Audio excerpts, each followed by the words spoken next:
मैं बेलदार समाज का प्रवक्ता हूँ। ये जो राजेंद्र कुमार राजपूत द्वारा जो सुसाइड नोट लिखा गया है और पुलिस को दिया गया, पुलिस को मिला है, ये 33 लोगों के विरोध में जो दिया है, वो 33 लोग हमारे समाज के गणमान्य नागरिक हैं और अच्छे अच्छे पदों पर, और वो पहले से अपने प्रयास से अच्छे पदों पर पदस्थ थे। इनको झूठा ही इनको फंसाया गया है और इनके विरुद्ध जो ये सुसाइड नोट पुलिस को मिला है, ये सुनियोजित तरीके से पूर्व से ही कई दिनों से लिखा जा रहा था।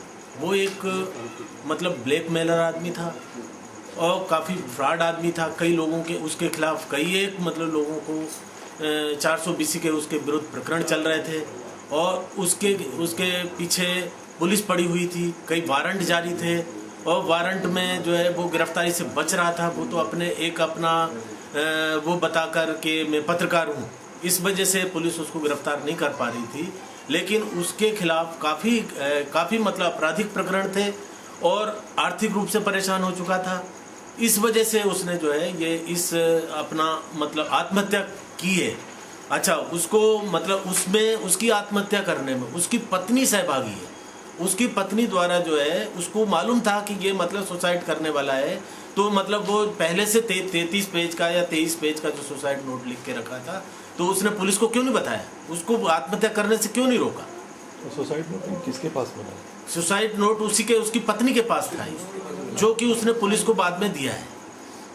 और दोस्त भी और एक कोई दोस्त है, दोस्त के पास से ये सुसाइड नोट पहले से उस पत्रकार ने क्यों नहीं बचाया उसको? जो पत्रकार बंधु है जिसके में 22 पेज का सुसाइड नोट मिला था, तो वो उसको भी तो बचा सकता था। वो भी तो पुलिस को खबर कर सकता था भाई, वो भी तो उसका सहभागी है। इसका वो ये पूरा एक तरीके से सुनियोजित षड्यंत्र है। मैं बेलदार समाज का कार्यकारी अध्यक्ष हूँ। अभी ये जो प्रकरण चल रहा है राजेंद्र राजपूत का, इसने मंत्रालय में सुसाइड कर लिया था और इसने 33 लोगों के जो नाम लिए हैं, ये सब क्या कहते हैं, गलत है, झूठा उसको फंसाया गया था, क्योंकि ये ब्लैकमेलर था। सबको ये झूठी शिकायतें करके ब्लैकमेल करता था। ये लोगों की शिकायत करके और उनसे पैसा लेके बाद में उसका खंडन करता था और फर्जी शिकायतें वापस ले लेता था। और ये जो रिपोर्ट में 55 दिनों का जो इसने विवरण दिया है कि मेरे को अपहरण कर लिया था और 55 दिन मेरे को कहीं पे फार्म हाउस पे रखा है, तो जिन लोगों को आरोपी इसने बनाया है वो 55 लोगों की जांच की जाए। ये ड्यूटी पे थे, तो फिर ये वहाँ पर कैसे हो सकते हैं? तो ये जो FIR ही गलत है, झूठी है। आरोप लगाया जिन लोगों के अपहरण का, वो इसने अपहरण का जो 22 लोगों पे यानी कि जो आरोप लगाया है, वो 22 के 22 लोग सर्विसमैन व्यक्ति हैं, शासकीय क्या कहते हैं सर्विस करते हैं। उनकी जांच की जानी चाहिए, वो कहाँ पर पदस्थ थे उस समय जब अपहरण 55 दिन यानी कि अपहरण किया गया था, तो वो अपनी सर्विस पे थे। जब अपन उसमें देखेंगे तो वो पाए वहाँ सर्विस में ड्यूटी पे पाए जाएंगे।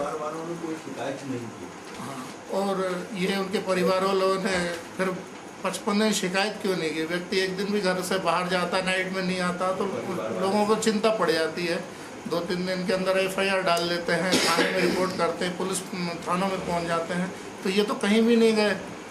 तो ये एक संदेहास्पद बात है। मेरा नाम राजेंद्र कुमार खामरा है और ये राजेंद्र राजपूत है, ये कोई राजपूत नहीं है, ये हमारा रिश्तेदार है और बेलदार समाज का आदमी है। इसके छोटे भाई का बेलदार समाज का सर्टिफिकेट बना हुआ है और इसने अपने बच्चों के भी सर्टिफिकेट के लिए अप्लाई किया था। और ये खुद बहुत बड़ा फ्रॉड है। इसने झूठी शिकायत लगाई है, 33 लोगों के नाम लिखे हैं, ये सारा बिल्कुल बेबुनियाद है। ये इसके कोई सब गलत है। ये 1 नंबर का फ्रॉड था और इसमें इसकी पत्नी भी सहभागी है। इसकी आत्महत्या को प्रेरित करने में सबसे बड़ा रोल इसकी पत्नी का और उस पत्रकार का है जिसके पास ये इसका सुसाइड नोट मिला। जो आदमी मरता है, सुसाइड नोट उसकी जेब में होना चाहिए, ना कि किसी दूसरे की जेब में। पेज का जो सुसाइड नोट है, ये एक उस समय नहीं लिखा गया, ये घर पे बैठ के लिखा गया था, जो सुनियोजित एक षड्यंत्र था।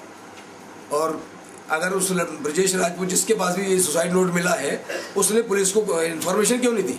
अगर इन्फॉर्मेशन नहीं देता तो शायद उसकी जान बच सकती थी।